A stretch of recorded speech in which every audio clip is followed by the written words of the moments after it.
As a result of this authoritarian Hunger Games 1984 dystopian mess, it's more important now to look on American history and to look at our founding fathers and learn how they thought, learn how they moved through the world, learn how they protected themselves and they kept themselves safe before they even decided to fight, and even after they decided to fight, in case the government decides to fight, because I think it's already decided to fight. Why else are they purging? Why else do they have the city surrounded by military? And why else are they purging the U.S. the U.S. military? So, like, it's more important for you to learn how to use your firearm skills. It's more important for you to build your community. It's more important for you to, like, learn friend from foe. It's more important for you to, like, stick up to your ideals and open your businesses and go to your churches and worship and do those things, because the government's going to continue coming for them. And when we don't have those things, you're not free. You're not even living. Those are the things that make humanity, life worth living, and we have to protect them at all costs. We can't allow the government to continue pushing this fascist mess.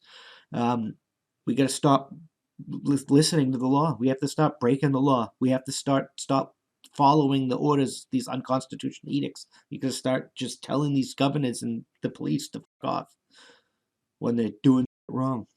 But we also have to praise the ones when they're doing right, because we have to let them know. We have to reward statesmen and stateswomen, and we have to punish authoritarian garbage. We have to send a message. We have to show these assholes, these establishment swamp creatures, that there's punishments for what they're doing. Damn, I'm dying. Excuse me. Need a dust in here. But yeah, no, there's just no other way. We have to be civilly defiant. We have to be insanely, belligerently vocal. And we have to show it to them. We have to vote with our wallets. We have to vote with our actions. We have to vote with our minds, thoughts. We have to put our whole being into this. We have to be willing to sacrifice everything we have. We have to be willing to freeze to death for New Valley Forge. That goes back to taking a lesson from our founding forefathers. If you're not willing to die for what you believe in, if you're not willing to sacrifice for what you believe in, do you really believe in it? And then you get all these people that are like, I can't do anything but because I have to take care of my children. Well, what kind of world are you leaving to your children by just making sure they raised and, like, isn't doing something about this authoritarian mess doing for your children? You may die, you may sacrifice your life, but you give your children a better world. You may go to prison in the gulag for speaking out against the machine, but your children might wake up in a better world. That's what drove on our founding forefathers. That's what motivated them. They had children, they had families, they had jobs, they had animals they had to take care of. They had a life that's harder than your life. It's easier for you to do things without sacrificing things than it was for them, because their life was pretty much work from fucking sun up to sundown. You know how hard it was to live back then? But they still managed to do it. They still managed to figure it out. We've become soft. We've become complacent. And as a result, we're losing our republic and we're losing our constitutional rights. And it's time for us to look back. It's time for us to read the Federalist Papers. It's time for us to read the Anti-Federalist Papers. It's time for us to learn both sides of our government again. It's time to learn what the compromise was and why it was so important. And it's time to, like, respect the damn Constitution. It's time to enforce it.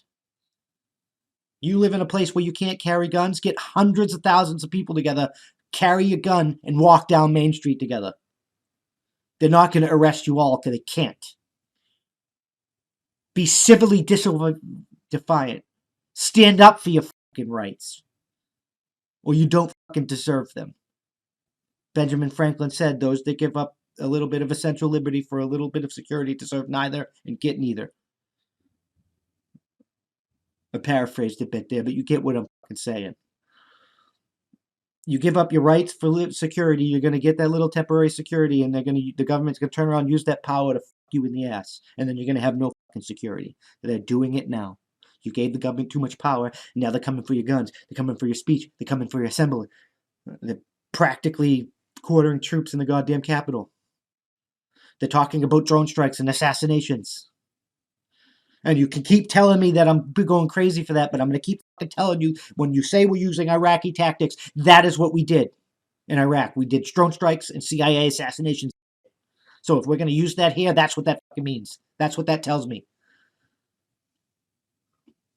And it's all happening under Biden, not the orange man, Biden. I've been trying to tell you this. Both choices, Biden and Trump, were horrible choices.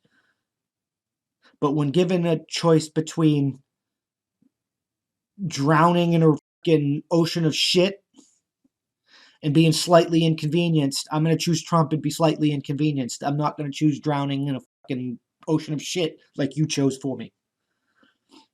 Like Biden and Harris, the Democrats are worse. They are the party of the Dixiecrats. They are the party of slavery. They are the party of every act of American fuckery in the entire United States history.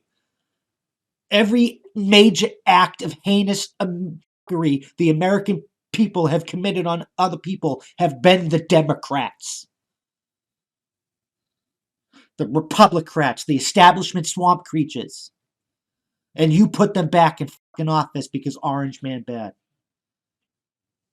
No, how about we get rid of Orange Man and those garbages and we put in a fucking stateswoman or a statesman, somebody that actually gives a that isn't partisan, that isn't a fucking totalitarian fascist board. I don't want left boot or the right boot.